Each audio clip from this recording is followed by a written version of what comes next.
in just a few days, the core, the foundation of the WWE will be changing forever. Because the brand extension draft is upon us. Who will be drafted? Which teams will be separated?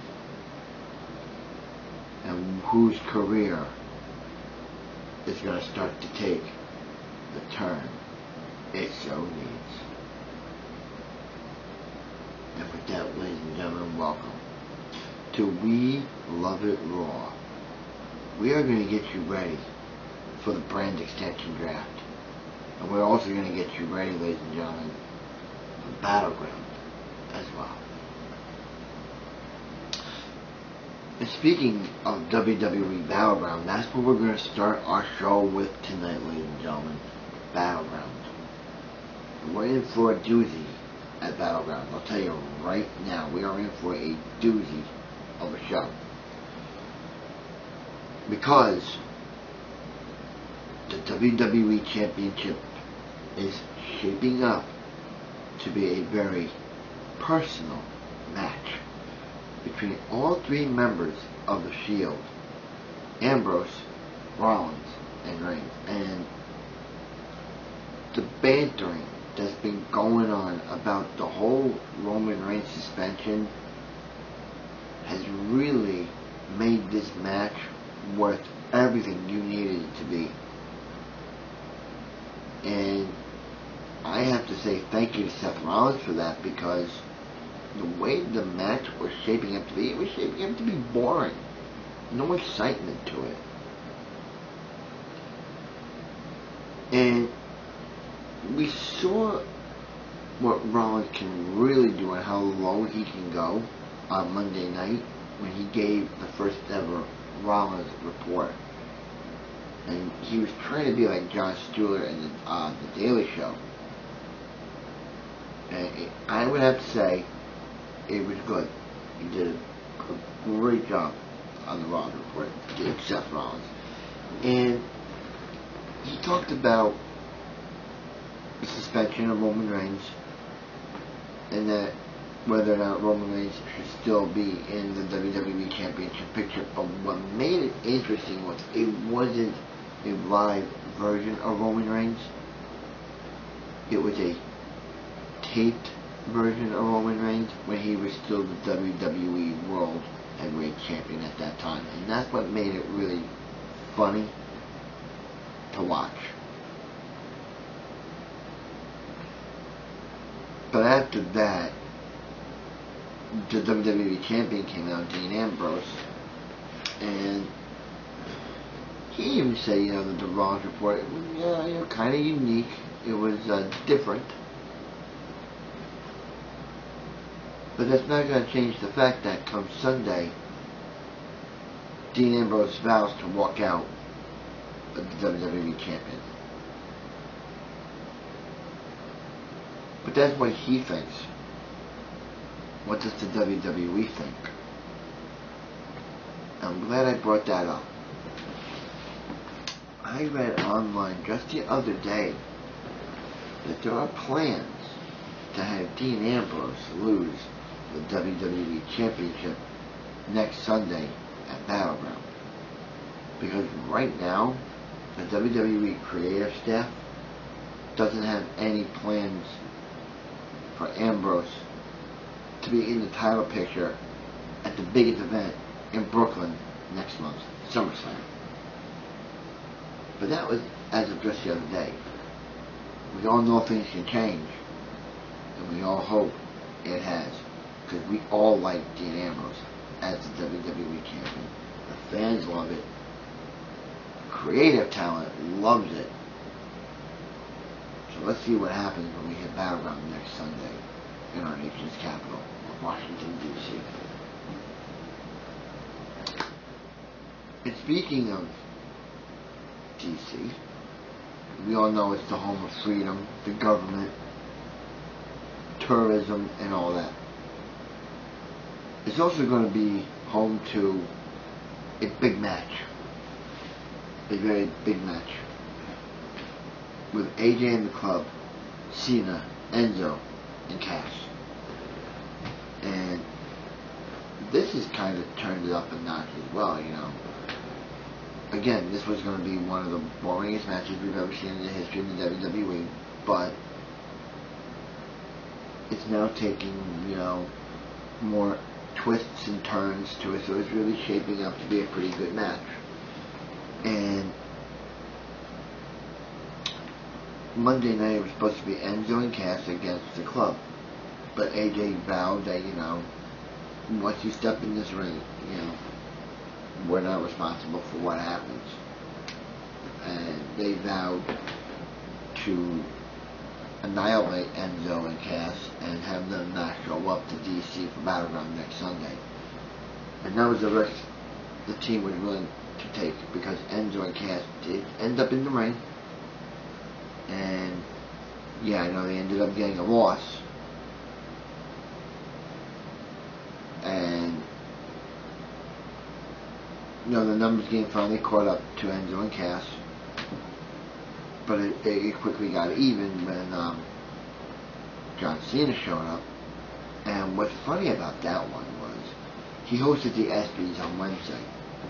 And I'm going to get into the ESPYs on the show, you know, a little bit, because I really like what I saw, and I'm going to indulge into that in a little bit. But apparently Cena was in LA doing rehearsals for the biggest night in sports. And what we heard after that was Cena's music, and lo and behold, it was John Cena who did come back out. And one has to imagine, was he in Detroit all along? And was the ploy of saying that John Cena wasn't there, he was in LA getting ready for the ESPYs, just a ruse to throw off Enzo and Cass? Now, it could have been. We don't know. But whatever the case was, John Cena was there. He came to the rescue of his friends, and they evened up the numbers game. And I'll tell you right off the bat right now, ladies and gentlemen, I still think Cena, Enzo, and Cass do not stand a chance against the club. I could be wrong, again, like I have been in many opportunities and many chances in my life. So we'll see. I'm not going to rush to judgment. I'm not going to rush to a verdict. Let's just see. And one more match I want to really talk about that could possibly be a WWE Battleground, but it hasn't been made official yet, is the women's division. And let me tell you right now, it's in fuego. It's hot. It's burning. It's like what it is outside. Scorching hot. And it's all thanks to Sasha Banks. The boss, I'll tell you right now, has made the biggest impact in WWE. 1 year since making her debut on the main roster. Now, can you believe that, ladies and gentlemen? It's been a year already since Becky, Charlotte, and the boss made the debut on Monday Night Raw. So happy 1 year anniversary, ladies. Many more anniversaries to come. But back to the task at hand. For the last couple of weeks, Sasha's been getting into the head of Charlotte by fighting her protege, Dana Brooke. Now, we all know Dana Brooke is a beast of a woman. Bodybuilder, fantastic shape, fantastic agility, great talent, but right now it's not being utilized to the fullest in the WWE main roster. But I'm sure that's going to change. So, Sasha wins on Thursday, she wins on Monday, and she even said to Sasha, she grabbed the mic and said, you know what, I'm sick and tired of playing these games, of fighting your protege week in and week out. She wants the title. So, Charlotte gets on, and delivers a rebuttal and says that you're not worthy of it. But I'm going to give you an idea of why I think you're really not worthy. But you can become worthy if you fight Dana Brooke one more time. Win, I'll give you a shot. Lose, back of the line. So Sasha undeniably agreed, and we have a matchup for Thursday night on SmackDown. Dana Brooke and Sasha Banks. Sasha wins. She faces Charlotte for the women's title, possibly a battleground. And I know we all want to see Charlotte lose that belt. We all want to see the Boss win her first ever WWE women's title.